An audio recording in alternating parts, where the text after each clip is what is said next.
자, 이제 오늘부터 상법인데요. 벌써 뭐 진모도 상법까지 왔는데, 일단 뭐 상법은 문제가 지금 그 6월 모의고사 보니까 보험법의 쟁점이 사례로 출제가 됐었고, 그 뭐 또 8월 모의고사는 어음수표가 출제가 됐죠, 사례에서.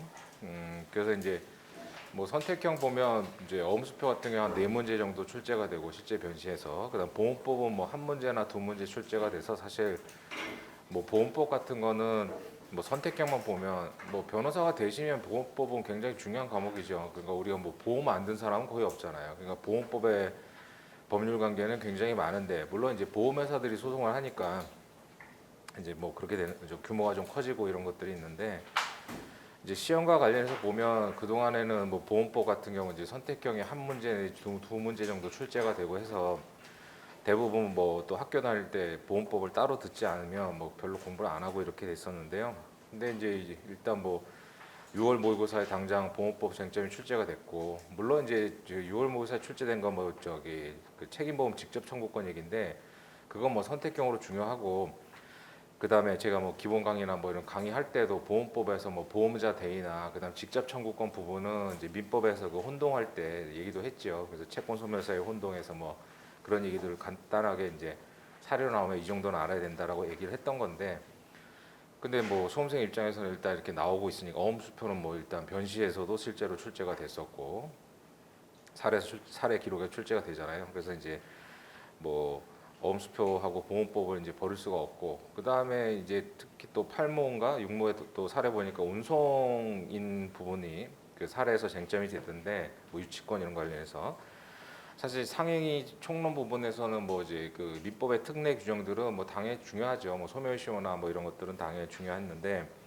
상행위 강론 부분이 이제 나오기 시작을 하면 이게 이제 공부 범위가 너무 넓어지잖아요. 근데 문제는 이제 변시도 벌써 이제 11회가 지나갔고 했기 때문에 사실 뭐 회사법에서 중요한 것들은 거의 다 나왔어요. 거의 다 나오고 이제 반복되기 시작할 텐데, 그래서 뭐 이사의 자기거래 이런 것들은 지금 계속 요즘은 좀 뜸하지만 뭐 초반에 뭐 막 굉장히 많이 나왔었잖아요. 뭐 연속으로 한 3년 뭐 계속 나오고 이랬던 것도 많았는데, 뭐 표현 대표이사 이런 것도.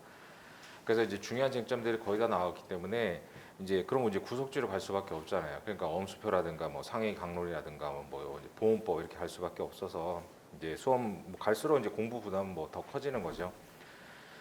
그래서 이제 근데 뭐 짧은 시간 안에 이제 뭐 이 진모 시간 안에 그런 걸 다 할 수는 없어서, 제가 그 뭐 처음 진모 시작할 때 뭐 강의에서도 썼다시피 뭐 작년에도 그렇고 어음수표는 이제 11월 달쯤에 뭐 일요일 날 특강을 할 거예요. 그래서 뭐 종합반은 무료로 들으시도록 할 테니까 그 이제 사순환 강의 일정이 뭐 다음 주나 뭐 다다음 주 나갈 것 같은데, 하여간 뭐 학원 전체 일정으로. 그래서 어음수표는 11월 달에 일요일 날 이틀 정도 해서, 그러니까 이제 일반적인 강의 횟수로 치면 한 3회 정도 하면 돼요. 어음수표는 3회 정도인데 3일을 낼 수는 없으니까 이제 하루에 5시간씩 해가지고, 작년에도 그렇게 했거든요. 그래서 일요일 날뭐 오후 1시부터 한 6시까지 해서 한 5시간씩 한 이틀 정도 하면 10시간이니까 그럼 3일 강의 분량이 좀 나오죠.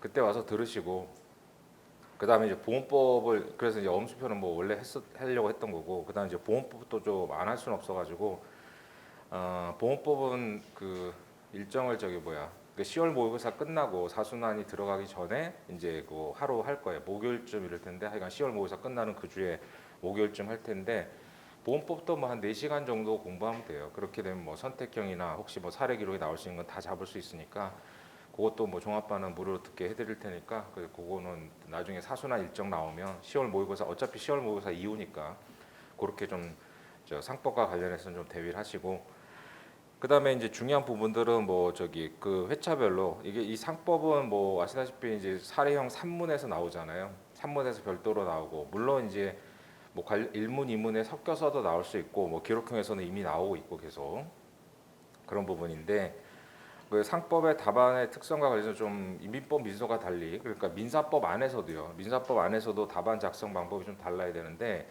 상법은 이제 그 문제들을 생각해 보시면, 예를 들어서 똑같이 30점이어도 민법 민소에 비해서 상법은 쓸 쟁점이 그렇게 많지가 않아요. 그러니까 똑같이 예를 들어서 배점이 30점이다. 그러면 이제 예를 들어서 민법 민소 1문 2문에 나오는 30점 분량하고 상법의 30점 분량하고 쟁점이 그렇게 상법이 많지가 않아요. 그렇기 때문에 어떻게 돼요? 상법은 좀 군더더기 뭐 군더더기는 좀 그렇지만 예를 들어서 뭐 법적 성질이라든가 이런 것들을 좀 써야 돼요. 약수령 쓰듯이. 그래서 그런 것들을 이제 물론 뭐 나는 그것까지 쓸 여력이 없다라고 하면 민법 민소 쓰듯이 그냥 판례 쓰고 검토하고 사안 해결하고 이렇게 써도 뭐 합격하는 데 지장 없지만 제가 그동안 쭉 봐서 그러니까 산문에 뭐 나중에 이제 변시 합격하고 이제 성적표를 봤을 때 거의 뭐 표준 점수 60점을 넘어가거나 60점 가까이 받는 사람들의 공통적인 특성은 상법에서는 좀 학설 이름을 써야 돼요. 그러니까 민법 민소에서는 민소는 뭐 학설 이름 쓸 거 없고 민법 같은 경우는 말씀드린 대로 뭐 태아의 뭐 법적지에서 뭐 정지해제라든가 뭐 해제 효과 그다음 뭐 재단법인 출연재산 이런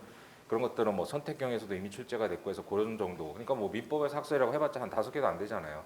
그러니까 그런 것들은 알아두고 민소에서는 뭐 학설 쓸 일은 없고 그런데 상법은 되도록이면 그래서 이제 학설의 이름 같은 거 간단하게 쓰시라는 거예요. 그렇다고 뭐 자주분의 학설 다 쓰라는 게 아니라 뭐 중요한 견해들 있잖아요. 오늘도 뭐 설립 중에서 하면은 뭐 발기인의 권한 범위에 최협의 협의 강의설 이런 것들은 뭐 저기 학설 이름들이 있죠. 그거에 따라 차이점들이 있기 때문에 물론 이제 선택형에서도 물을 수 있어서 그러니까 그건 여러분이 선택할 문제예요. 그래서 이제 상법에서는 예를 들어서 뭐 30점 나왔다. 그러니까 똑같이 100점 분량이어도 이문 같은 경우는 문항이 한 6개 정도 나오는데 저기 뭐야 그 상법 3문에서는 6개가 안 되는 경우들 있잖아요. 뭐 그 문항 자체로 보면 뭐 5문항이 나오고 뭐 이런 경우도 있기 때문에 그래서 쓸 말들이 별로 없어요. 민법 미소처럼 쓰면 분량이 좀 적어지는 부분이 있으니까. 근데 대부분 또 상법은 고득점을 노리잖아요. 그러니까 그 고득점을 노리는 게 뭐 남들이 안 쓰는 걸 쓰는 게 아니라 각 쟁점별로 이제 학설들이 좀 있으니까 그래서 이제 뭐 쌍면적 구속사, 편면적 구속사 이런 거 있잖아요. 그래서 그런 것들은 뭐 내용을 자세히 쓰시게 아니라 그냥 학설 이름에도 터치하고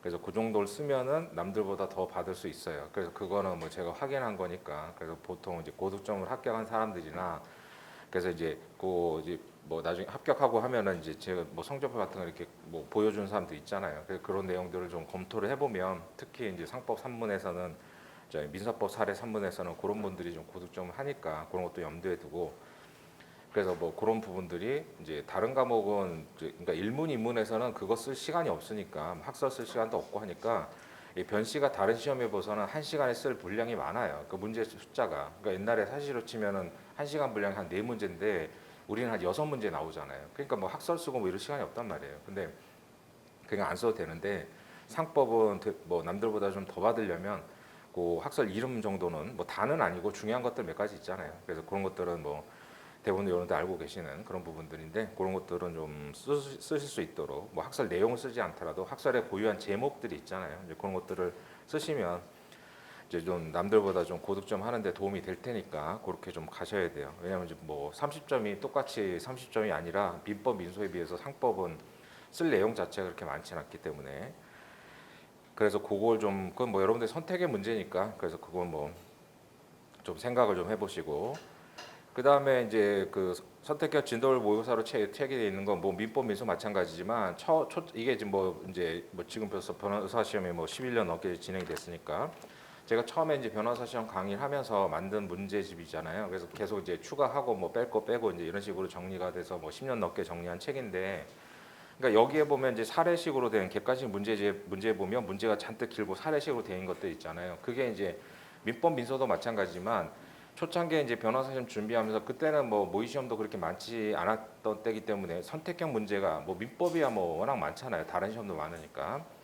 근데 특히 민소상법은 뭐 선택형 시험이라는 게 이제 이제 이 변호사 시험 수준에서는 없었잖아요. 그러니까 뭐 상법 같은 건 회계사 시험 있었고 민소 같은 경우는 뭐 공무원 그 법원직 공무원이라 이런 데 이제 문제가 있었는데 그게 수준이 다르단 말이죠. 그러니까 뭐 그걸 뭐 비하하고 이런 게 아니라 그러니까 구급 문제하고 변호사 시험 선택형 문제 수준은 당연히 다를 거 아니에요. 그러니까 그다음에 뭐 상법도 마찬가지로 회계사 시험 문제에서는 회계사나 세무사 시험이 이제 있었는데 거기는 그냥 단순히 암기 문제예요. 뭐 그래서 조문 묻고 판례도 거의 안 나오고 뭐 그런 식이어서 수준이 이제 다르죠.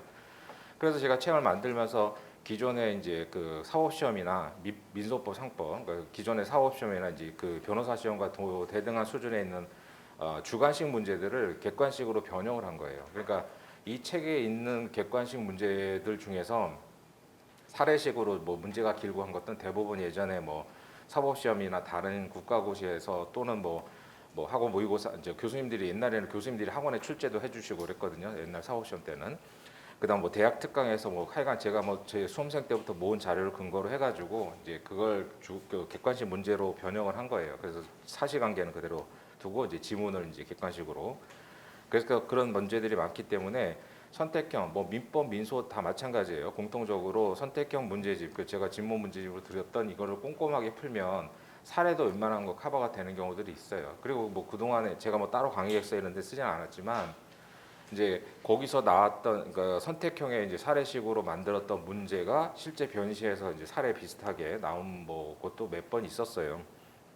그래서 매년 뭐 그런 문제들이 나오니까 제가 말씀드린 대로 뭐 지금 선택형 문제 그 뭐 사례 따라오기 벅차가지고 선택형을 못 하시더라도 그러니까 요 제 책의 진도별 모의고사 여러분들이 뭐 강의를 들으셨으니까 진도별 모의고사에 있는 문제를 꼼꼼하게 분석하고 이제 열심히 풀면 사례형도 어느 정도 중요한 것들은 커버가 될 수 있으니까 그러니까 이 시험 보기 전까지 이제 이 문제집을 열심히 보시라는 거예요. 선택형 문제집을. 그래서 뭐 요거 보고 그다음에 어차피 그 시험은 뭐 저기 뭐 900점 못 넘으면 안 되는 거 아니에요. 그러니까 그걸 900점을 넘기 위해 가지고 뭐 대부분 커트라인 한 900점 정도에서 저기 형성이 되니까 그럼 민사법 선택형 뭐 목표는 한 50개 정도 이제 그 정도를 목표로 해야 되는데 그러니까 뭐 45개 이상은 맞아야 되잖아요. 그러려면 어차피 기본적인 문제만 자꾸 풀어서는 안 돼요. 그러니까 여러분들이 계속 뭐 기본적인 뭐 이제 나는 그러니까 대부분 사람들이 이제 소심해지니까 시험 수험생은 어차피 그렇잖아요. 그러니까 나는 뭐 정리도 안 돼 있고 하니까는 이제 이 문제 어렵고 그러니까 이 문제집이 어려울 수밖에 없죠. 그러니까 민법 첫날 말씀드린 대로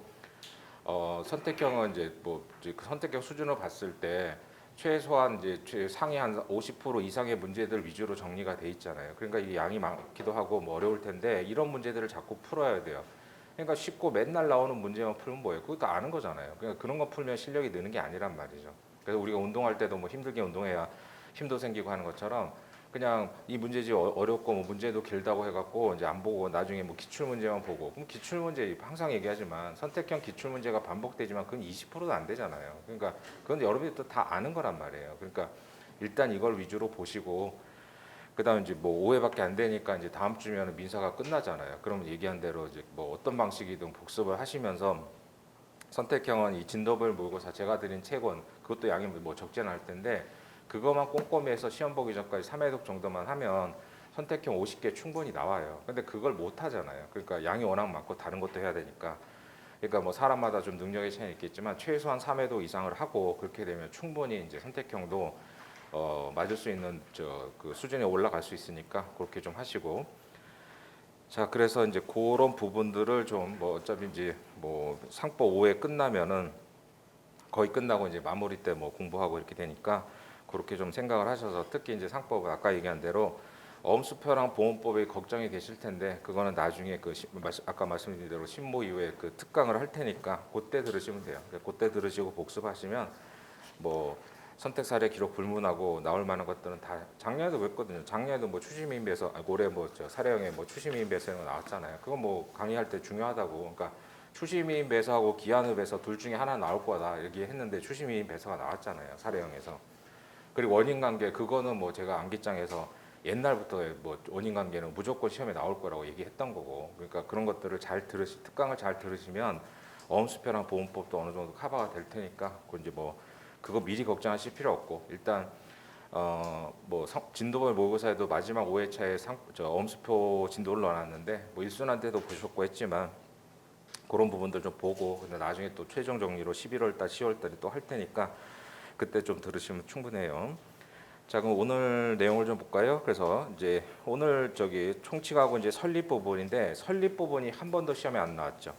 자 그럼 소위 말해서 이제 설립 중에서 그럼 뭐 일순환 때도 정리했지만 이제 마지막으로 좀 정리를 해보면 예를 들어서 이제 A 주식회사를 설립할 목적으로 이제 갑을병이 모여가지고 야 우리가 무슨 A 회사 만들어 보자 주식회사를 만들어 보자라고 해서 이제 설립 절차를 개시를 하죠. 그러면 얘네들이 뭐예요? 발기인 조합이잖아요. 발기인 조합. 그래서 발기인 조합이고 이때는 뭐예요? 민법상 법률 관계가 적용되죠. 민법상. 그래서 요것도 예전에 그 초창기 모의 시험에서는 요런 문제가 2문에 나왔죠. 3문이 아니라. 그래서 처음에서는 얘네들이 발기인 조합이어서 민법상의 조합의 법률 관계 물어보고 그다음 뭐 추가된 사실관계로 해가지고 뭐 회사를 설립했다 이렇게 이제 연결해서 나올 수 있죠. 그래서 이제 어느 단계가 지나가면 여기가 뭐예요? 설립중 회사가 되죠. 설립중 회사. 설립중 회사. 그 다음에 이제 단계가 지나가면 이제 설립 후 회사가 되죠. 설립 후 회사. 설립 후 회사. 그냥 뭐 주식회사, 주식회사 설립하려고 한 거니까 그냥 주식회사가 되는 거 아니에요? 주식회사. 그럼 주식회사는 아시다시피 법인이죠. 법인. 그 다음에 발기인 조합은 민법상 조합인 거고 민법상 조합이죠. 그럼 얘는 뭐예요? 얘는 이제 비법인 사단이죠. 성질이. 그래서 비법인 사단이다. 그러니까 설립중 회사 나오면 얘기한 대로 상법은 조금씩 이제 약수령 쓰듯이 쓰셔야 되기 때문에 설립중 회사 나오면 법적 성질은 비법인 사단이다. 그러니까 의미 법적 성질 이렇게 그냥 붙여서 쓰는 거예요. 기계적으로. 그래서 이제 그 채점평이라든가 그걸 그 자세히 보시면 상법 교수님들의 특성이 그거예요. 그러니까 채점 그 뭐야 모의 시험 채점 기준표를 꼼꼼히 잘 보면 그 교수님들이 답안지 쓰는 대로 우리도 쓰면 된단 말이죠. 그러니까 특히 상법 뭐 법적 성질 이런 거 쓰잖아요. 그래서 그건 반드시 써야 돼요. 그래서 그런 걸 써야 아까 얘기한 대로 60점 가까이 이제 맞을 수 있는 거죠. 그래서 설립중 회사가 나오면 의 쓰면서 무조건 이는 비법인 사단이다 이렇게 쓰는 거고 통설 판례잖아요. 그래서 그런 얘기가 되는데 그러면 설립중 회사가 언제부터 성립되느냐? 설립 후 회사야 뭐예요? 설립 등기잖아요. 설립 등기. 그래서 법인의 설립 등기는 뭐예요? 성립 요건이죠. 대항 요건이 아니라. 그래서 성립 요건이 되고. 그 다음에 그럼 이제 발기인 조합, 민법상 조합에서 설립중 회사로 넘어가는 단계는 뭐예요? 1주 이상 인수시설이죠. 그래서 발기인 1주 이상 인수시설. 이게 통설 판례잖아요. 그러니까 요게 또 학설들이 있지만 이런 학설은 안 써도 돼요. 그러니까 이런 학설은 안 써도 되고 뭐 쌍면적 구성 뭐 이런 것들만 쓰는 거고. 그러니까 여기는 뭐 통설 판례가 발기인 1주 이상 인수시설. 그래서 학설 이름이 있는 것들은 다른 과목도 마찬가지지만 뭐 판례에 대해서도 그러니까 학설이 여러 가지 있는데 그 중에 판례가 뭐 3설을 취하면서 뭐 어떤 이름이 있잖아요. 그러면 그런 것들은 학설 이름을 써주면 좋죠. 그래서 일반 그러니까 통설 판례는 쓰고 가로 열고 발기인 1주 이상 인수시설의 입장이다 이렇게 쓰면 되죠. 그래서 이제 이렇게 단계별로 가는데 그럼 이 설립중 회사는 뭐예요? 조문이 없죠. 설립중 회사는 상법에 조문이 없고 소위 말해서 뭐예요? 강학상 개념이다. 강학상. 그래서 강학상 뭐 행정법에 특히 많이 나오잖아요. 뭐 강학상 특허니 허가니. 강학상이 무슨 말이에요? 학자들이 이론적으로 만들어냈다는 거죠. 조문에는 없고. 그러니까 설립중 회사는 어디 조문에도 없죠. 근데 이론적으로 학자들이 만들어낸 개념이다. 그럼 이걸 왜 만드는 거예요? 거래 안전을 위해서 만든 거죠. 그러면 이제 갑을병이 여러 가지 법률 관계를 할 거 아니에요. 여러 가지 법률 관계를 해서 권리 의무로 취득하겠죠. 그래서 이 단계에서 뭐 이제 X하고 Y하고, 그러니까 X는 이제 뭐야 채권자고, 채권자. 이제 회사에 설립하는 얘네들에 대한 채권자죠. 그다음 Y는 채무자고. 그래서 뭐 발기인 조합이 그 회사를 설립하기 위해 가지고 사무실도 임차할 거고, 그다음 직원들도 뽑을 거고, 그다음 원자재도 미리 살 거고, 뭐 여러 가지 행위를 할 거 아니에요. 그래서 이제 여기에 회사에 대한 채권자, 그다음 회사에 대한 채무자 뭐 이렇게 성립될 수 있겠죠. 그다음 여기도 마찬가지잖아요. 여기도 뭐 X-Y-라고 할까요? 채권자, 채무자가 성립이 되죠. 그러면 이제 이 설립중 회사를 만들어 놓은 건 거래 안전 때문인데, 즉 설립중 회사 단계에서, 즉 발기인 조합이 아니라 설립중 회사 단계에서 취득한 권리 의무, 그러니까 회사를 기준하면 이건 의무고 이건 권리잖아요. 회사를 기준하면. 그래서 취득한 권리 의무가 별도의 이전 절차 없이 자동으로 설립 후 회사에게 이전이 된다. 뭐 채권 양도, 채무 인수 이런 거 없이 자동으로 넘어간다. 그게 뭐예요? 동일성설이란 말이죠. 그래서 동일성설이 통설 판례 입장이죠. 그러면 동일성설에 따라서 저 XY 거도 자동으로 넘어가느냐, 아니면 X-Y- 거만 자동으로 넘어가느냐. 그럼 이제 세 가지 요건을 갖춰야죠. 세 가지 요건. 그래서 첫 번째가 뭐예요? 설립중 회사가 성립돼야 되죠. 그래서 설립중 회사가 이제 성립돼야 되고, 그다음 뭐예요? 발기인의 권한 범위 내. 그래서 발기인이 권한 범위 내에서 해야죠. 권한 범위 내. 그다음 세 번째가 뭐예요? 발기인이 뭐예요? 발기인이 설립증 회사의 대표 자격에서 개인 자격이 아니라 대표 자격에서. 근데 대표 자격은 사례에서 크게 뭐 쟁점은 안 되죠. 그러니까 뭐 A 주식회사 발기인 대표 홍길동 뭐 이런 식으로 하는 거니까 이거는 사례에서 큰 쟁점은 안 될 거고. 그래서 각각의 다 학설 대립 있잖아요. 설립증에서 성립 시기와 관련해서 아까 얘기한 대로 뭐예요? 발기인 1주 이상 인수시설이죠. 발기인 1주 이상 인수시설. 요게 통설 판례고. 그 다음에 발기인의 권한 범위 내를 어떻게 볼 거냐?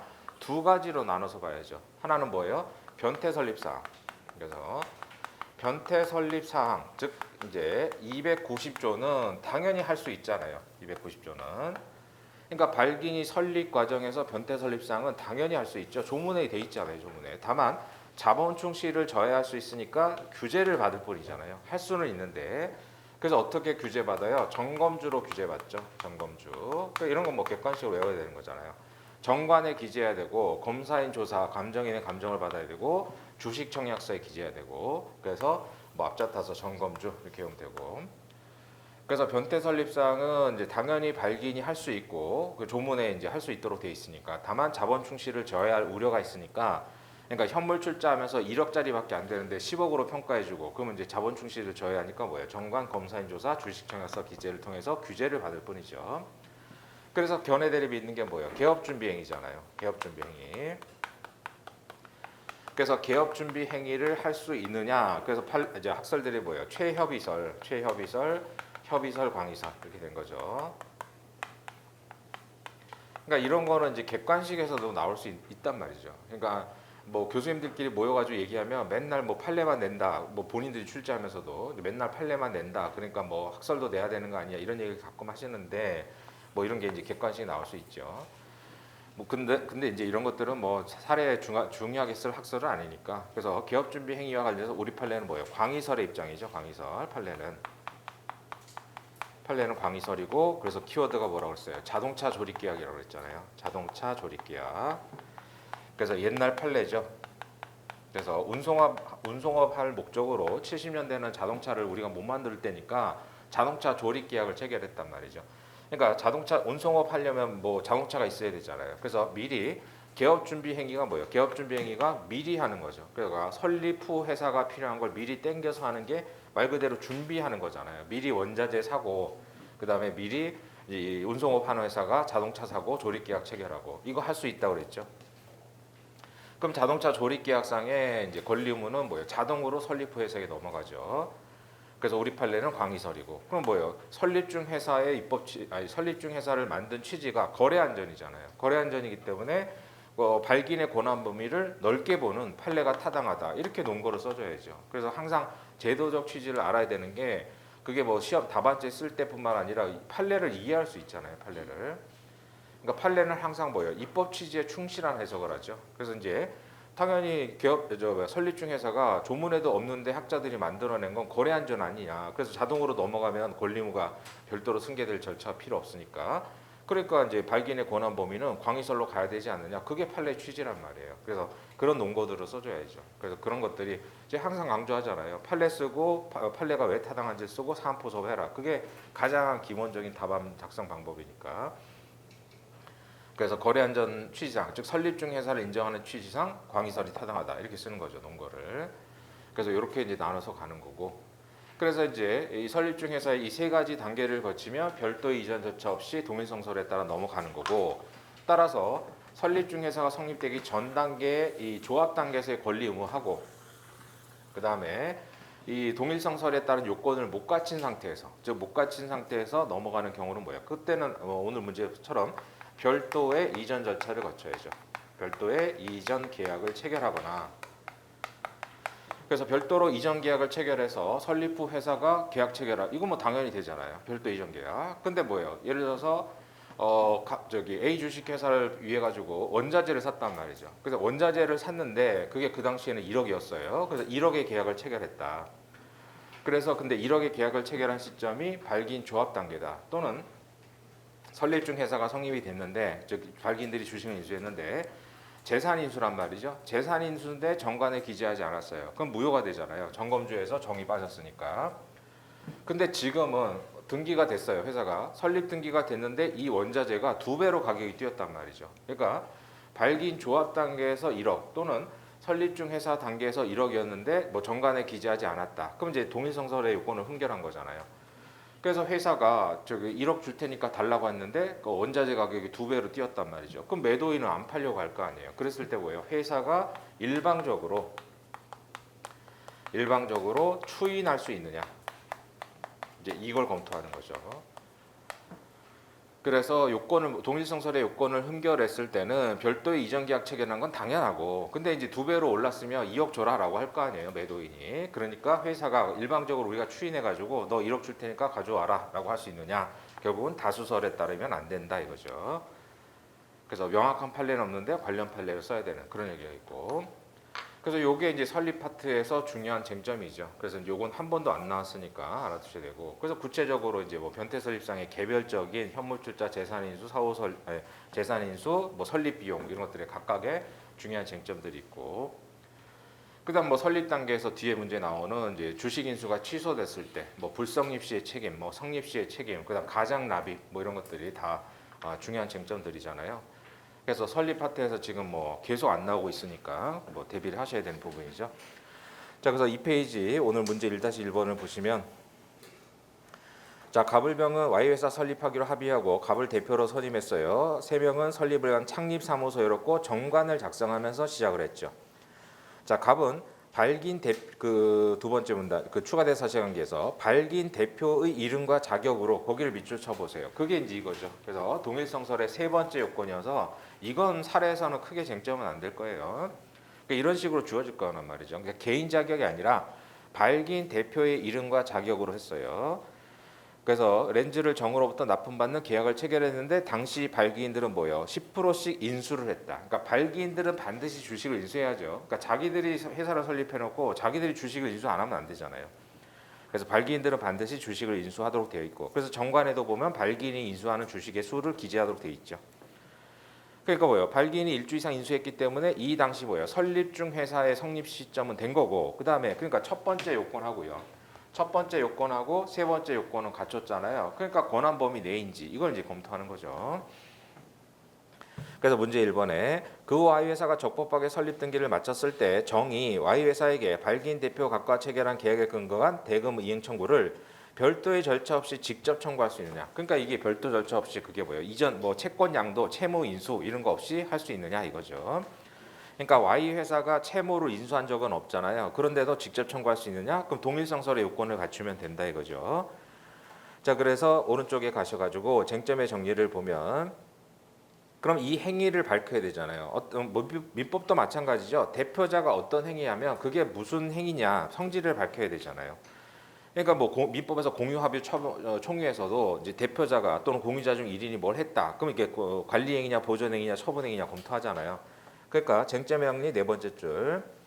Y회사가 설립된 난 이후에 진행할 사업을 미리 준비한 행위로서 뭐예요? 개업 준비 행위잖아요. 그러니까 부품으로 사용할 원자재를 미리 산다. 뭐 이런 것들은 다 개업 미리 준비하는 건 개업 준비 행위죠.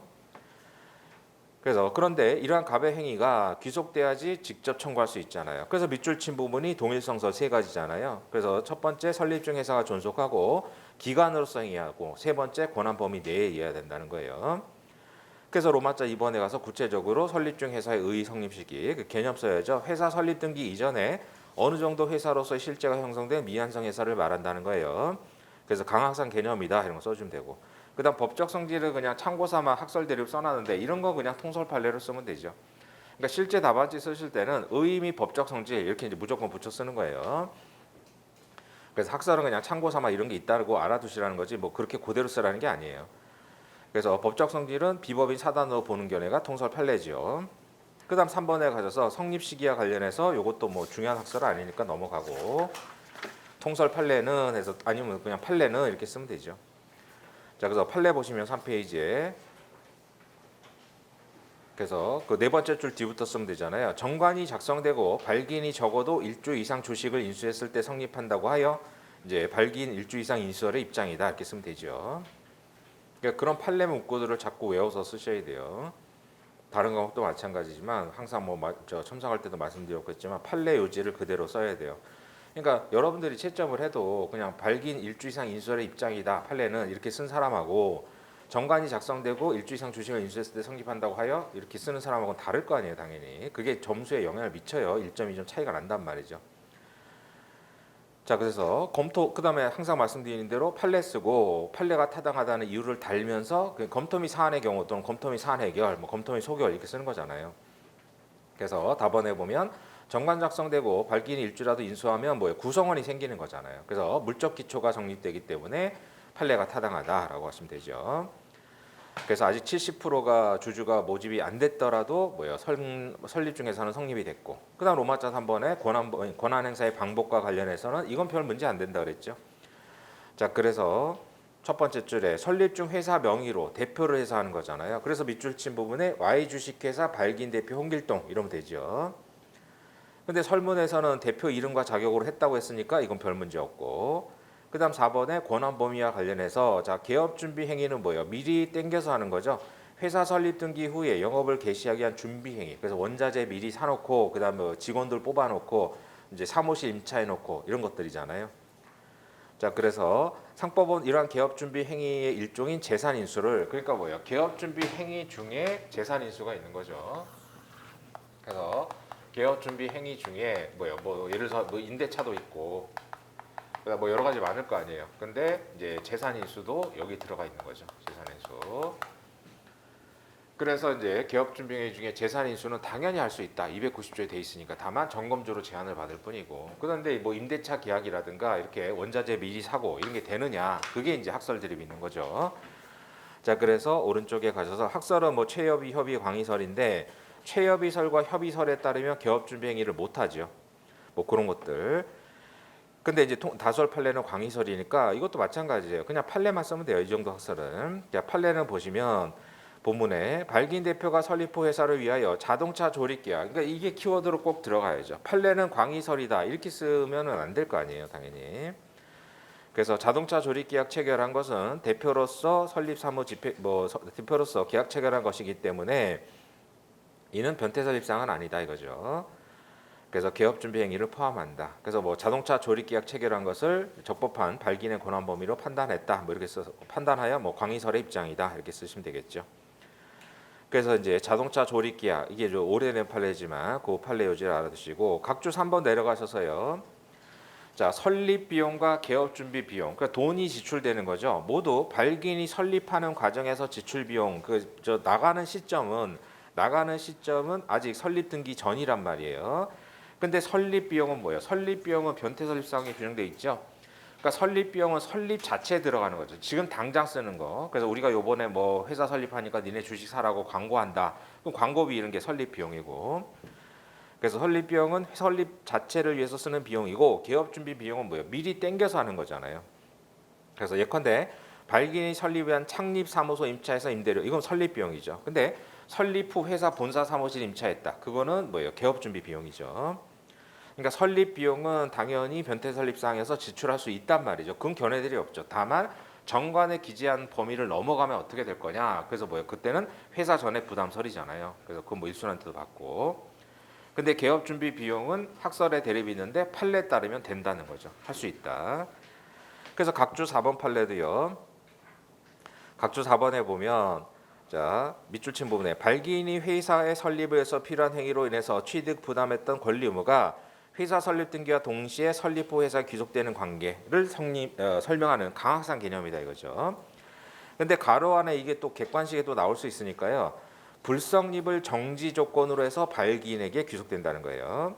그러니까 좀 이따 나오겠지만 회사가 불성립이 되면 발기인들이 책임지잖아요. 그래서 불성립을 정지 조건으로 발기인에게 요 단어만 외워둬요. 그래서 그걸 뒤집으면 되니까 혹시나 객관식에 나오면 시험장 가서 정지 해제 막 따지기 시작하면 헷갈리잖아요. 그러니까 불성립을 정지 조건으로 발기인에게 그래서 불정발 이렇게 외우시고 그래서 그거 그다음에 뒤집으면 돼요. 그러면 같은 사실 즉 불성립을 해제 조건으로 누구한테 가요? 회사한테 가겠죠 당연히. 그러니까 불성립을 정지 조건으로 발기인에게 가면 불성립을 해제 조건은 회사한테 갈 거 아니에요. 그걸 뒤집으면 되니까. 그러니까 시험장 가서 따지고 있을 시간이 없으니까 앞에 거 하나만 그래서 불성립 정지 발기인 요거만 외우라는 거예요. 불정발 이렇게 외우시고, 그래서 불성립을 해제 조건은 회사에게 기속되겠죠. 그럼 그걸 첫 번째 외웠던 걸 다 뒤집으면 그 아래줄 성립을 해제 조건으로 발긴이겠죠. 그럼 성립이면 아까 불성립이 정지로 발긴이었잖아요. 그럼 성립은 해제로 발긴이겠죠. 그렇게. 그래서 맨 위에 것만 외우면 그거 다 뒤집으면 될 거 아니에요. 그래서 성립을 해제 조건으로 발긴에게, 그다음에 성립을 정지 조건은 그거 뭐예요? 그거 위에 거 뒤집으면 되잖아요. 회사잖아요. 그렇게.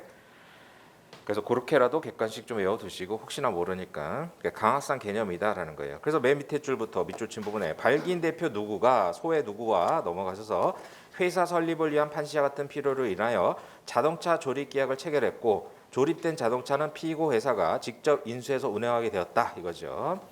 근데 이게 뭐예요? 설립 후 회사가 책임지라는 거잖아요. 그러니까 우리 판례는 광의설의 입장이다 이렇게 볼 수 있죠. 그 다음에 그 4페이지 위에 올라가셔가지고 그래서 밑줄 친 부분에 논거가 뭐라고 했어요? 설립 중 회사 개념을 인정하는 것은 뭐예요? 거래안전이잖아요. 거래안전. 그러니까 설립 중 회사를 인정하는 취지상 광의설이 타당하다. 이렇게 쓰면은 채점자들이 다 알아먹으니까 그런 얘기로 쓰면 되죠. 그래서 뭐예요? 결국은 별도 절차 없이 청구할 수 있다. 이렇게 되는 거죠. 그러니까 그런 것들이 기록형에도 나올 수 있잖아요. 그래서 정의 원고가 돼가지고 내가 얘네 가불병한테 이제 뭐 1억 원어치 납품을 했다. 근데 이 납품된 건 못 받고 있으니까 가불병 개인한테 청구할 수 있으면 개인하게, 아니면은 회사한테 청구할 수 있으면 회사한테 청구해 달라라고 할 거 아니에요. 그럼 이제 여기는 뭐예요? 회사한테 바로 직접 청구할 수 있죠. 그러니까 그런 형태로 뭐 기록으로 나올 수 있으니까요. 그럼 이제 회사는 우리는 뭐 채무 인수한 적이 없다 어쩌고 이렇게 얘기할 거 아니에요. 그러면 이런 거 쓰면서 당연히 자동으로 이제 설립후 회사가 책임져야 되기 때문에 피고 주장은 타당하지 않습니다. 뭐 이런 식으로 쓰는 기록형 문제로 보시면 되겠고. 그다음에 이제 문제 2번은 아까 얘기한 대로 이렇게 동일성설의 요건이 흠결됐다면 그때는 이제 두 가지죠. 자, 그래서 자 4페이지 가셔가지고 오른쪽에 로마자 2번에 설립 후 회사가 일방적으로 추인할 수 있느냐, 이런 경우는 아까 얘기한 대로 설립 후 회사 사례에서 원자재 계약 체결할 때는 1억이었는데 지금 2억으로 올랐단 말이에요. 그럼 회사 입장에서는 그거 추인해서 그냥 1억 줄 테니까 달라, 이게 자기한테 유리하겠죠. 그때는 회사가 추인하려고 하겠죠, 당연히.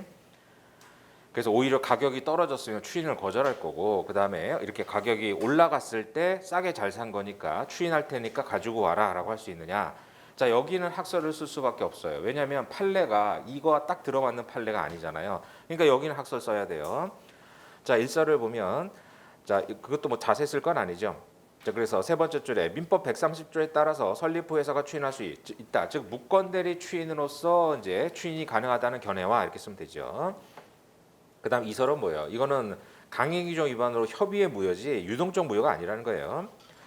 그래서 이거는 협의의 무효로서 무권대리 추인이 아니고요. 그다음에 변태설립사항을 규정하는 취지는 강행규정이잖아요. 따라서 변태설립사항의 규정 취지는 강행규정이므로 추인이 불가능하다는 부정설이 대립된다. 이렇게 쓰는 거예요.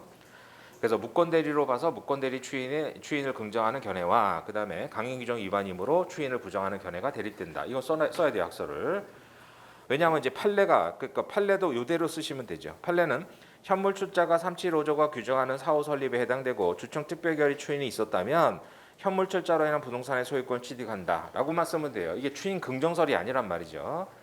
그래서 밑에 이제 뭐 각주의 판례하고 교수님 견해도 실어놨지만, 그럼 이제 현물 출자 재산인수 사후 설립은 뭐 객관식에서 비교 문제로도 이미 출제가 됐고 자주 나오잖아요. 자, 설립 등기를 기준으로 해가지고 회사의 설립 등기를 기준으로 현물 출자는 뭐예요? 그러니까 현물 출자는 여기서 계약을 체결하고 이행이 완료돼 버리죠. 그래서 이게 이제 현물 출자잖아요. 현물 출자.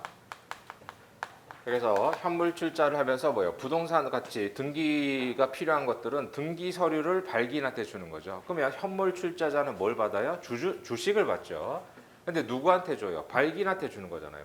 설립 등기 전이니까 발기인과 계약 체결하고 발기인에게 서류를 주고 그다음에 나중에 이제 주식이 발행되면 주식을 받는 거죠. 그래서 이걸 이제 변태설립상으로 규제를 하는 거잖아요. 그러니까 1억짜리밖에 안 되는데 이거 10억 원어치 과대평가할 우려가 있으니까 점검주로 제한을 하는 거고. 근데 요거만 규제를 하면 어떻게 돼요? 계약서만 여기서 쓰고 이행은 설립 등기 후에 이렇게 잠탈할 수 있잖아요. 그러니까 계약서 쓸 때는 발기인과 쓰고 서류는 언제 줘요? 서류는 설립 등기 후에 회사한테 주는 거죠. 회사한테. 그러니까 이렇게 이제 잠탈할 수 있잖아요. 그러니까 이것도 뭐예요? 재산 인수로 막아야죠. 그래서 규제를 해야죠. 재산 인수. 그러니까 현물 출자는 이제 계약하고 이행을 전부 발기인과 하는 거고, 재산 인수는 계약서 쓰는 거는 발기인과 쓰고, 그다음에 이행해 줄 때는 회사한테 해주는 거죠. 회사한테. 그래서 회사한테 바로 이전 등기 해주는 거죠. 그러면 이제 이렇게만 규제를 하면 어떻게 돼요? 말만 해놓고 계약서를 안 쓴 상태에서 여기서 계약서를 쓰고 여기서 이행을 하고 이럴 수가 있잖아요. 그래서 이걸 뭐라고 해요? 이거는 이제 사후 설립이라고 하죠. 사후 설립. 용어가 좀 이상하죠. 근데 이건 뭐 일본 애들 거 번역한 거니까, 일본 애들이 번역한 거니까 사후 설립 이렇게 되는 거죠.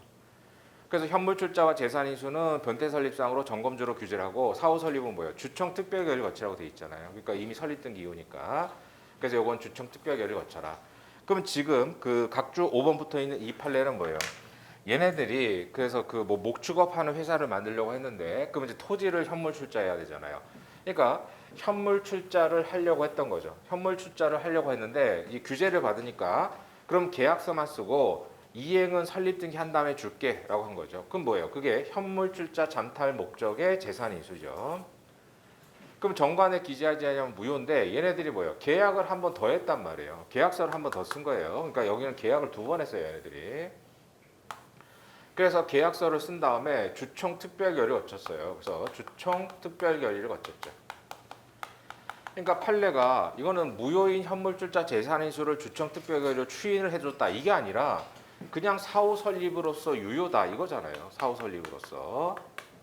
그렇기 때문에 우리가 지금 전제하는 건 결국 이제 이 동일성설의 요건을 못 갖췄을 때 추인이 가능하느냐 이걸 보는 건데, 이거는 뭐예요? 이거는 그냥 현물출자 재산인수, 즉 그 정관을 상법상의 요건을 흠결한 현물출자 재산인수를 주청특별결의로 추인해주겠다가 아니라 그냥 사후 설립의 요건을 갖춰서 사후 설립으로 유효다라는 판례지, 추인을 긍정해준 판례가 아니란 말이에요. 그러니까 판례가 추인 긍정설이라고 쓰면 절대로 안 되고, 그다음 이것도 관련 판례이기 때문에 교수님들이 이 얘기를 쓸 때 이 판례를 관련 판례로 써요. 그러니까 우리도 답안지에 써야 돼요. 가까운 오셔가지고 이게 추인 긍정설 판례가 아니라고 하면서 왜 쓰느냐, 교수들이 쓰니까 우리도 써야 돼요. 그냥 배점이 있단 말이죠. 그러니까 써야 돼요, 그대로. 다만 추인 긍정설이다 이렇게 쓰면 안 되죠. 그래서 판례 그대로 제가 써놓은 대로. 자, 그래서 각조 5번 판례 보시면, 자, 3호는 변태 설립상의 하나로서 등등해서 규정하고 있고, 회사 설립 후에 양수할 것을 약정한다는 것은 재산 인수잖아요. 따라서 재산 인수로서 발기인이 회사 설립을 조건으로 다른 발기인 등등으로부터 일정 재산을 매매 형식으로, 그러니까 재산 인수는 반드시 매매예요. 그러니까 임대차는 재산 인수가 될 수 없죠.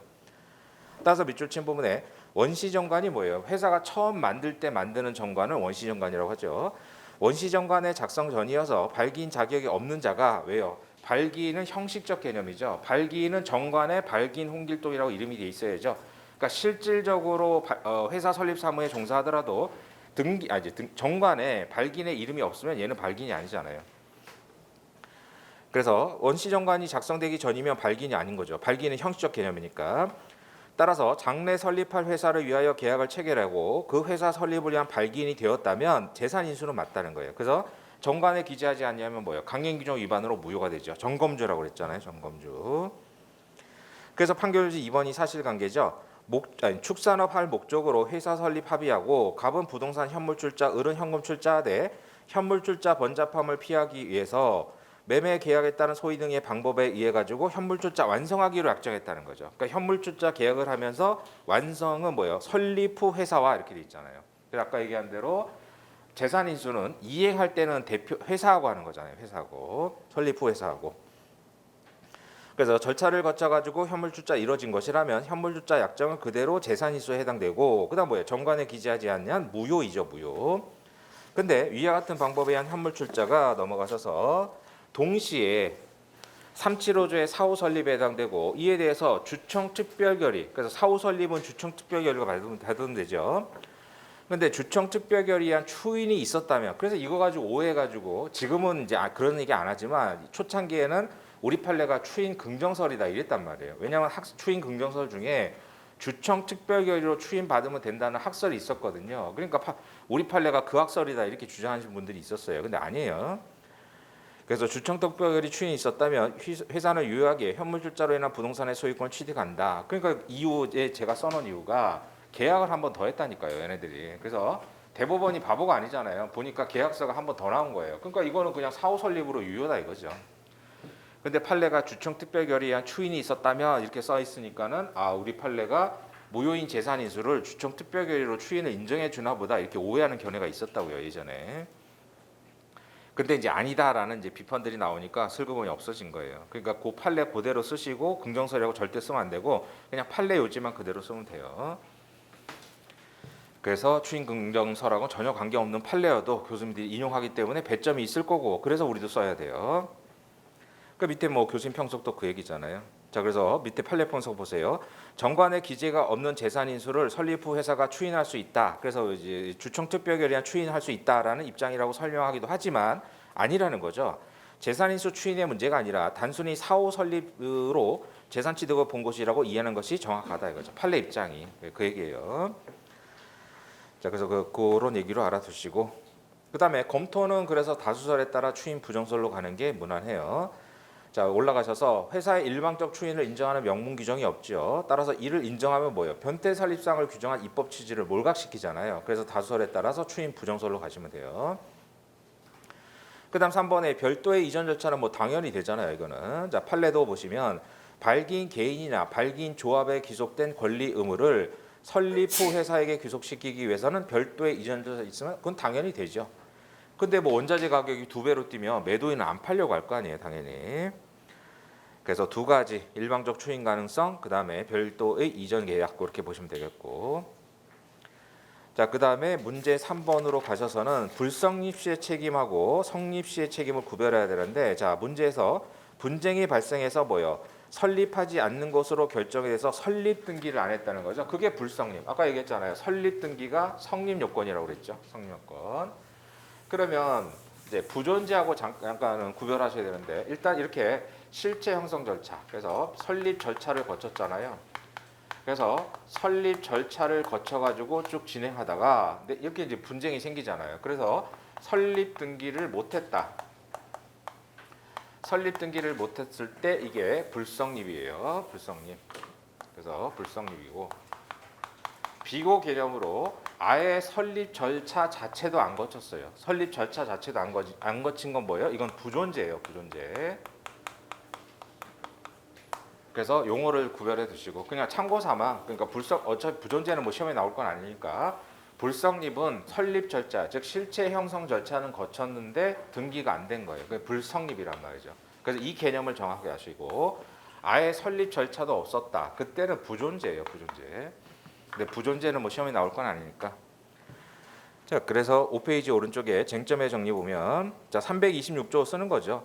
발기인은 회사가 성립하지 못한 경우에도 설립에 관한 행위. 왜냐하면 실체 형성 절차를 거쳤잖아요. 그 자기들이 뭐 사무실도 임차했을 거고 그다음 광고한다고 인쇄비도 지출했을 거고 하잖아요. 그래서 설립에 관한 행위에 대해서 연대 책임 부담하고 발기인들이요 비용을 부담한다. 그게 불성립 시의 책임이죠. 그래서 세 줄 내려가셔서 회사가 불성립했을 때는 발기인이 무한 책임을 부담하고 주식 인수인 또는 주주는 출자 목적이 없어졌으니까 대외적으로 책임을 안 지는 거죠. 아직 설립 등기 전이니까. 물론 주식 인수인들은 어떻게 돼요? 자기들이 납입한 대금을 돌려받겠죠. 자, 그러면 법적 성질 꼭 써야 된다고 그랬잖아요. 그러니까 상법에서 무조건 뭐 책임이나 나오면 법적 성질 무조건 써야 돼요. 자, 그래서 세 번째 줄 뒤에부터요. 상법은 발기인에 의한 경솔한 회사 설립을 방지하기 위해서 정책적으로 책임. 그래서 오른쪽에 밑줄 친 부분을 쓰면 돼요. 6페이지에. 그래서 이제 발기인의 불성립 시의 책임이 나오면 조문 쓰면서 의의를 쓸 거 아니에요. 그럼 법적 성질을 무조건 붙여 쓰시라는 거예요. 그래서 상법이 인정한 특수한 법정의 무과실 책임이다 이거죠. 그래서 발기인 전원의 연대 책임이고. 그러면 이제 구체적으로 로마자 3번의 책임의 내용은 이거는 발기인의 권한 범위하고 상관없죠. 그래서 아까 권한 범위는 동일성 설일 때 되는 거기 때문에 발기인이 책임을 부담하는 설립에 관한 행위가 발기인의 권한에 속한 행위일 필요는 없어요. 그래서 발기인의 권한 범위 즉 광의설을 넘어가는 행위라도 이제 책임진다는 거예요. 따라서 두 번째 문단에 발기인의 권한에 속하지 않는 행위라도 효과가 지속되는 행위라면 그래서 이제 그 주체가 된다면 발기인이 책임을 부담해야죠. 그럼 구체적으로 뭐냐? 주식 인수인들한테는 돈 돌려줘야 될 거 아니에요. 청약 증거금, 주식 납입대금 반환 의무가 있고 채권자들한테 뭐 임차료 밀린 거 있다. 그럼 발기인들이 갚아야죠.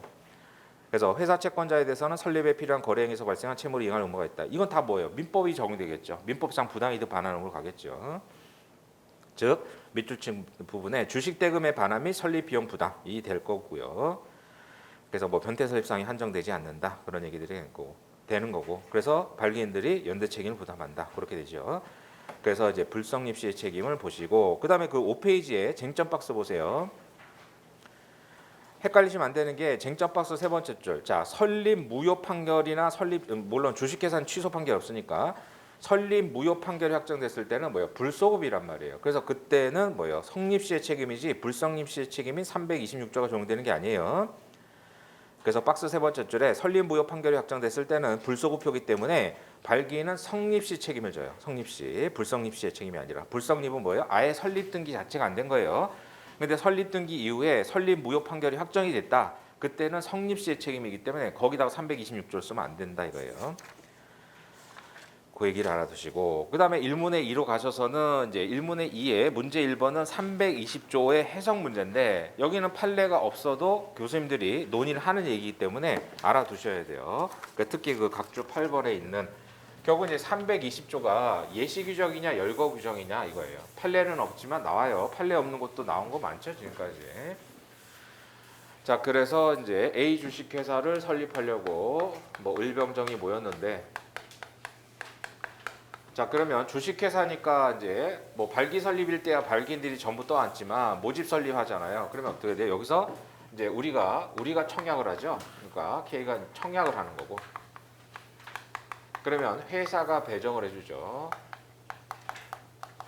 그래서 청약을 우리가 하고 그래서 회사가 배정하고 그럼 뭐예요? K가 주식 인수인이 되죠. 주식 인수인. 그럼 인수인은 뭐예요? 납입기일까지 납입을 해야죠. 납입.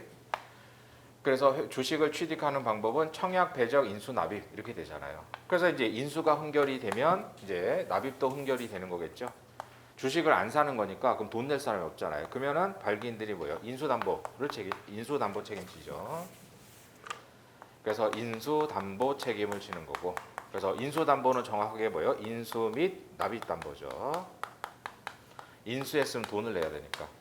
그 다음에 주식 인수인은 있는데 얘가 돈을 안 낸다. 그러면 대신 돈을 내주잖아요. 그게 납입담보죠. 납입담보. 그래서 발기인은 인수담보도 있고 납입담보도 있죠. 그러나 이사는 어떻게 돼요?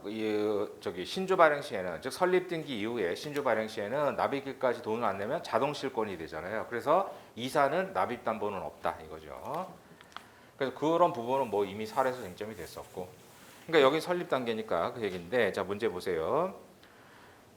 두 번째 문단에 자본금 10억 원인데 세 번째 문단에 발기인 대표 을은 액면 주식 중 10% 그러니까 뭐예요? 이 1억 원이죠. 10억 원의 10%니까 K에게 배정했는데 K는 그 당시 뭐예요? 성년 후견, 피성년 후견인이었다는 거죠. 그래서 얘는 피성년 후견인.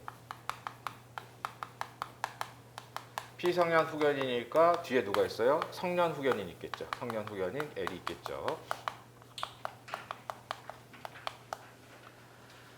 그래서 성년 후견인은 이제 주식 인수 당시 이것도 법률행위 아니에요. K가 피성년 후견인이라는 이유로 K의 주식 인수를 취소하겠다. 그래서 성년 후견인이 취소권, 주식 인수 계약도 법률행위니까 취소하겠다는 건데 자 그럼 이게 뭐랑 문제되느냐? 320조와 관련해서 문제가 되는 거예요. 자 그래서 이게 판례가 없어도 중요한 부분이에요.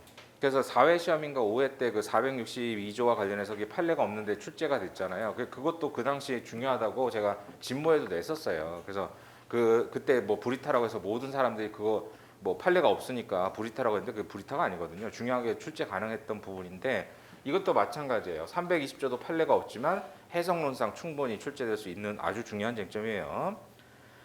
자 그래서 쟁점 박스를 보면 주식회사의 설립 등기 이후에는 주식 인수자는 거래 안전이 중요하잖아요. 특히 주식회사는 규모가 크니까 주식 청약서 요건의 흠결을 이유로 무효를 주장하거나 그 다음에 그러니까 원래는 주식 청약서 요건 흠결이면 무효예요. 근데 설립 등기 이후에는 무효 주장을 못해요. 그 다음에 사기 강박 착오를 이유로 취소 못해요. 그러면 이 320조에 이 규정이 즉 무효 취소 주장이 제한되는 거잖아요. 그러니까 회사가 설립 등기가 됐으면 주식 청약서 요건 흠결이니까 내 주식 인수 무효다. 그러니까 내 주식 대금 돌려줘라. 또는 사기 강박 착오니까 취소하겠다. 돌려줘라. 되느냐? 안 된다는 말이죠. 그러면 이게 예시 규정이냐 열거 규정이냐 이건데 이제 다수설은 뭐예요? 판례는 없는데 다수설은 열거 규정으로 봐요. 그러니까 그거 외에는 무효 취소 주장할 수 있다 이거죠. 자, 쟁점의 정리 가서 보세요. 주식 인수자는 주식회사 설립 등기 이후에는 청약서 요건 흠결 이유로 무효를 주장 못하고요. 사기 강박 착오로 이유로 인수 취소 못해요. 그래서 따라서 그러면 이제 여기는 뭐예요? 지금 제한 능력을 이유로 취소하겠다는 거죠. 그럼 제한 능력은 320조에 없잖아요. 그래서 학설 대립이 있는 거예요. 오른쪽에 가셔가지고 밑줄 부분에 주식 인수 무효 주장을 못하는 경우는 청약서 요건 흠결일 때는 무효 주장 못해요. 원래는 무효인데 설립 등기 이후에는 못한다. 그 다음에 저기 착오 사기 강박일 때는 원래 취소잖아요. 근데 설립 등기 이후에는 못해요.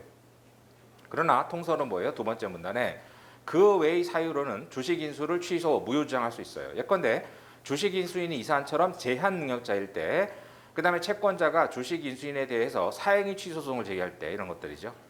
그 다음에 무권 대리는 없잖아요. 그러니까 열거적 규정이다 이거예요. 그래서 무권 대리기 때문에 무효니까는 대금 돌려주세요라고 할 수 있다라는 거예요. 설립 등기 이후에도. 그래서 무효 취소 주장할 수 있다 이거죠. 그래서 그게 통설적 입장이다 이거예요. 물론 이제 무권 대리일 때는 추인이 될 수는 있겠죠. 그래서 각조 8번에 가서 보시면 주식 인수 하자가 제한 능력 무권 대리일 때는 규정이 없다. 제한 능력자가 주식을 인수했을 때는 본인 보호가 더 중요하기 때문에 제한되지 않는다. 무효 취소 주장할 수 있다는 거죠. 무권 대리도 마찬가지라는 거예요. 물론 밑줄 친 부분에 무권 대리인이 주식 인수한 다음에 본인이 의결권 행사하면 그건 추인이잖아요. 그럼 추인이 될 수는 있는 거고. 그래서 그런 의미로 열거적 규정으로 본다. 그러니까 320조에 규정된 거 외에는 무효 취소 주장할 수 있다는 거예요. 설립 등기 이후에도. 그럼 여기는 제한 능력이니까 뭐예요? 청년 후견인의 주장은 타당하다 이렇게 된 거죠. 그래서 이것도 중요한 쟁점인데 잘 모르잖아요. 중요한지 판례가 없으니까. 그래서 나온다고요. 자, 그러면 주식 인수가 취소가 됐죠. 그러면 지금 뭐예요? 자본금 10억 원인데 1억 원이 지금 취소가 됐잖아요. 그러면 발기인들이 책임을 지는데 이때는 뭐예요? 불성립 시의 책임이 아니란 말이에요. 설립 등기가 됐으니까. 자, 그래서 이제 오른쪽 쟁점 박스를 보면 주식회사는 설립 취소가 없죠. 그러니까 우리나라 법상 회사는 5가지인데 주식회사는 거래안전 때문에 뭐예요? 설립 취소가 없잖아요. 설립 무효만 있죠. 설립 무효. 그럼 주식회사의 설립 무효가 뭐냐? 이거 제 안기장에 보면 뒤에 뭐 무효 사유는 다 정리해 놨잖아요. 그런 것들 보셔야 돼요. 자, 그래서 발기인의 책임 뭐 일순환 때 한번 전반적으로 정리했는데 나중에 저 또 기관 가가지고 다 비교해서 다시 한번 정리할 거고요. 그래서 여기는 불성립 시의 책임이 아니라 성립 시 책임이죠. 그럼 이제 발기인의 책임은 뭐예요? 이사와 마찬가지로 자충 책임과 손배 책임으로 가죠.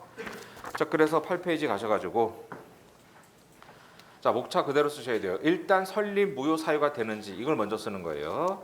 자, 2번 1번 주식회사의 경우에 주식 인수가 취소되더라도 또는 무효도 마찬가지예요. 원칙적으로 설립 무효 사유가 되지 않아요. 왜요? 주식회사는 돈 있는 사람만 주주가 되면 되죠. 그걸 뭐라고 해요? 주주 개성이 중요하지 않잖아요. 그러니까 인적 회사는 너랑 나랑 주주고 사원이니까 같이 있지 아니면 아니다 이렇게 할 수 있는데 주식회사는 뭐예요? 대규모 회사기 때문에 주주가 누군지가 내가 삼성전자 주식 사는데 내가 싫어하는 애가 주식 샀다고 내가 뭐 주식을 취소하고 이러지 않잖아요. 그러니까 개성이 중요하지 않다 이렇게 표현하죠. 따라서 주관적 하자는 문제가 안 되고 주식 인수가 취소되더라도 뭐예요? 발기인들이 떠 안으면 되죠. 그래서 인수담보로 가면 된다라는 거예요. 다만 이제 발기인들이 현실적으로 책임을 이해하기 어려운 정도라면 그때는 무효 사유가 된다. 그렇게 이제 해석하는 게 통설인데 그 통설의 학설 이름이 각조 10번에 가서 보시면 그게 설립무효 구제설이에요. 그러니까 발기인의 자충 책임의 역할이 뭐냐? 설립무효를 구제해 준다 이거예요. 그래서 그게 설립무효 구제설이 다설. 그러니까 여러분들이 알고 있는 내용이 설립무효 구제설에서 얘기하는 게 그게 통설이니까 그게 이제 교과서나 이런 데 다 서술되어 있는 거죠. 그래서 뭐 그런 반대설은 뭐 참고서 한번 들으시면 설립무효 무관계설이 있는데 무조건 발기인이 책임져야 된다는 거예요. 그러니까 거래 안전이 중요하니까 회사가 설립무효가 되면 이해관계인들이 손해를 많이 보잖아요. 그러니까 자본금 흠결이 뭐 수천억이어도 발기인들이 다 떠안아야 된다. 그게 설립무효 무관계선인데 그건 소설이니까 무시하고. 그래서 설립무효 구제설에 따르면 각조 10번 보세요.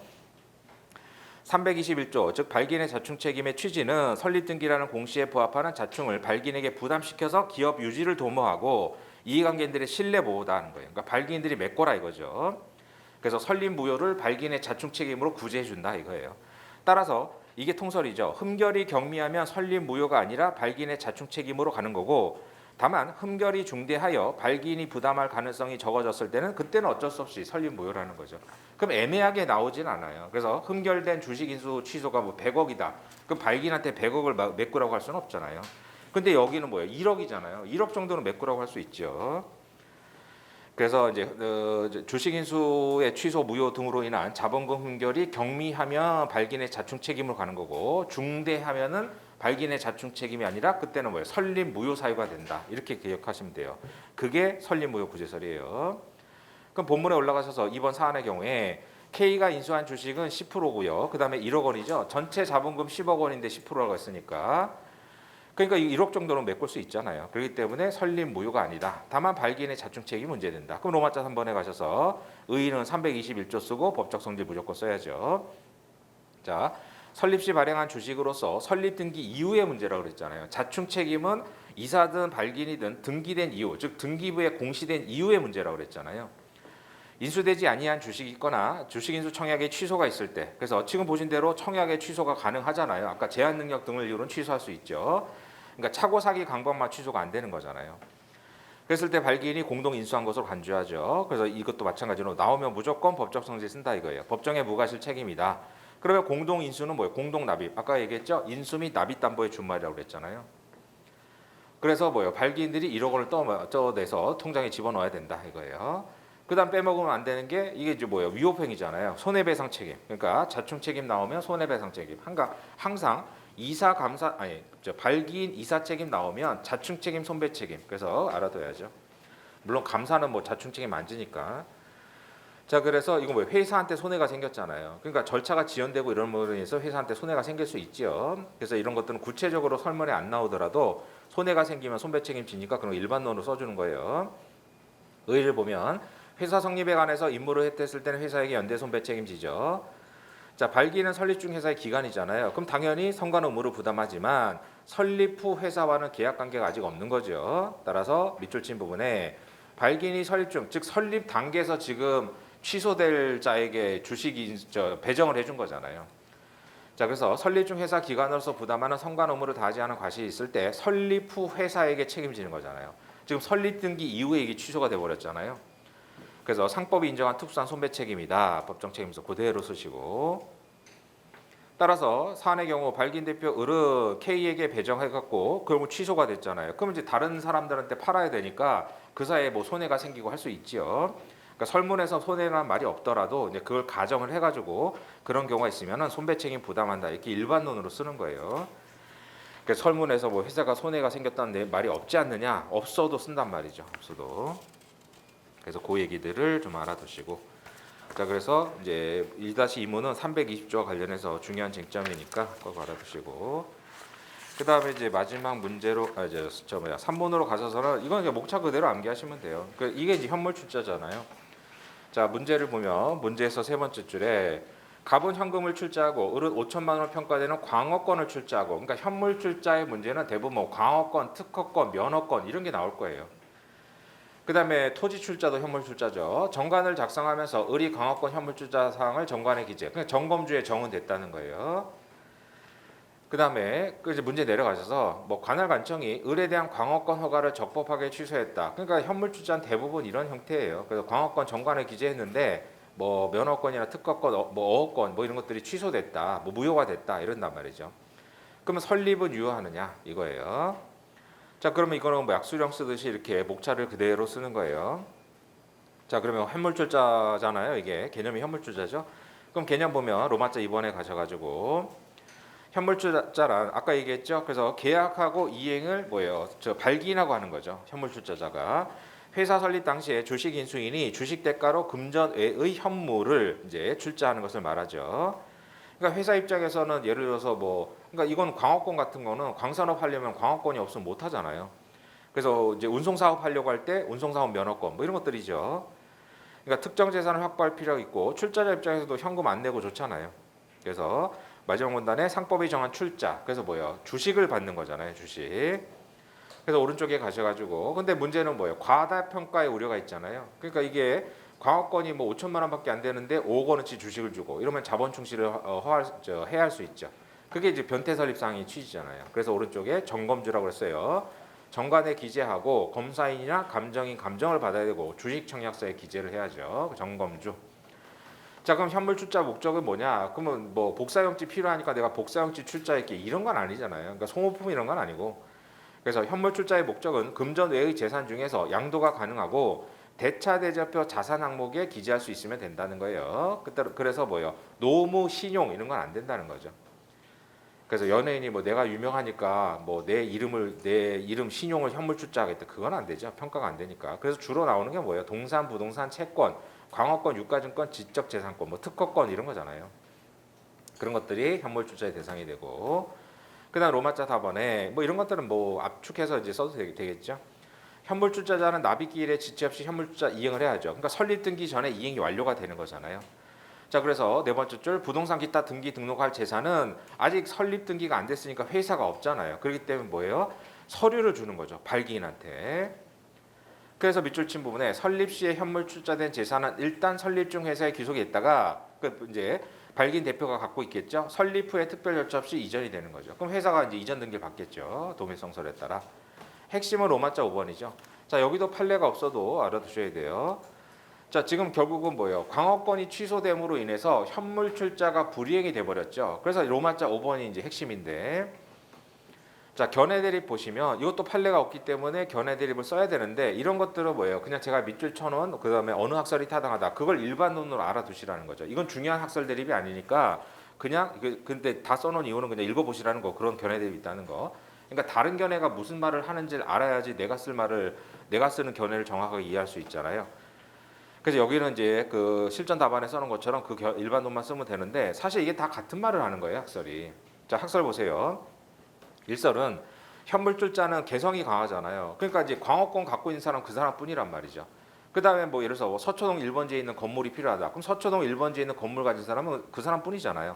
그러니까 일설은 개성이 강하기 때문에 타인이 대신할 수 없다. 그래서 설립 무효로 봐야지 발기인들한테 서초동 1번지 건물 사가지고 니네가 납입해라 이렇게 할 수가 없잖아요.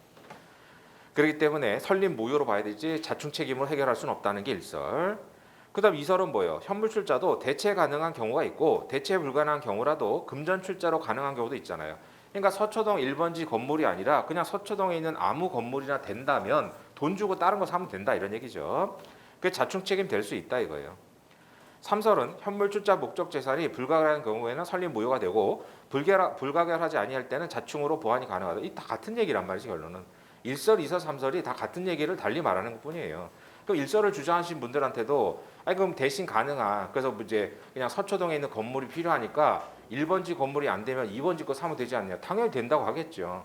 그런데 일설은 개성이 강하다는 전제하에 무효 사유가 될 뿐이라고 하는 거고, 그다음 이설도 뭐예요? 대체 가능하다면은 이제 그 자충 책임으로 가는 거고, 불가능하더라도 다른 토지가 다른 부동산이 되면은 자충 책임이 된다. 다 같은 얘기예요 지금. 근데 이제 교수님들 교과서에 이렇게 써 있으니까 이렇게 쓰는 건데, 따라서 이건 중요한 학설 대립이 아니니까 일반론으로 밑줄 쳐 있는 부분만 쓰시면 된다는 거예요.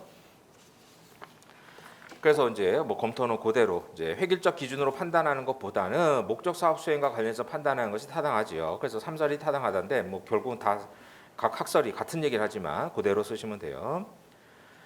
자, 그러면 사안의 경우에서 밑줄 친 부분에 설립 후 A 회사가 광산업 하기 위해서는 당연히 광업권이 있어야 되잖아요. 그래서 운송 사업 하려면 운송 사업 면허가 있어야 되고, 그다음에 뭐 어업권 행사하려면 그 어업 면허가 있어야 되잖아요.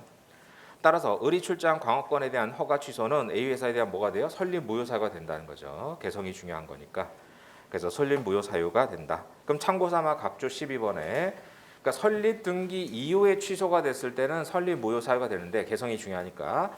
그럼 설립 등기 전에 취소가 되면 뭐예요? 얘네들이 회의해가지고 이제 이걸 해결해야 될 거 아니에요. 각조 12번에 설립 등기 전에 자 현물 출자 불이행이 출자자 지체로 인했다. 그래서 이제 이전 등기 해주기로 했는데 안 해준다. 그럼 강제이행을 청구하면 되잖아요. 그건 민법상의 강제이행. 그래서 이행 소송 제기해서 승소 판결 받아서 강제로 뺏어오면 되죠. 단순히 이행 지체다. 그때는 민법상의 채무 불이행에 따라서 강제 집행. 그래서 소유권 이전 등기 청구 소송 제기해서 승소 판결 받은 다음에 이전 등기를 뺏어오면 되죠. 그런데 이행 불능일 때는 뭐 그 목적물이 멸실이 됐다. 또는 이것처럼 광업권 출자하게 되는데 허가가 취소가 됐다. 뭐 허가가 무효가 됐다. 그럴 때는 어떻게 돼요? 그때는 뭐 손해배상 청구는 당연히 가능하고, 그다음에 다른 광업권 있는 사람을 데리고 와서 광산업을 계속 하든가, 아니면 뭐예요? 광산업 못하게 생겼으니까 설립 절차를 중단하든가 아니면 이왕 모인 김에 뭐 다른 회사 한번 만들어 보자 뭐 이렇게 할 수 있는 거 아니에요? 그게 설립 등기 전에는 이렇게 간다는 거죠. 그래서 그런 절차들로 뭐 판례가 없더라도 일반 눈으로 좀 알아두셔야 되는 부분이에요. 그게 이제 특히 이제 설립 단계에서 설립 중에서 변태 설립 사항, 그다음에 주식 인수에 취소했다는 설립 무효 뭐 그런 것들이 설립에서는 한 번도 안 나왔으니까 오늘 문제들을 전반적으로 다 기억을 하셔야 돼요. 자, 잠시 쉬었다가 10분부터 계속하겠습니다.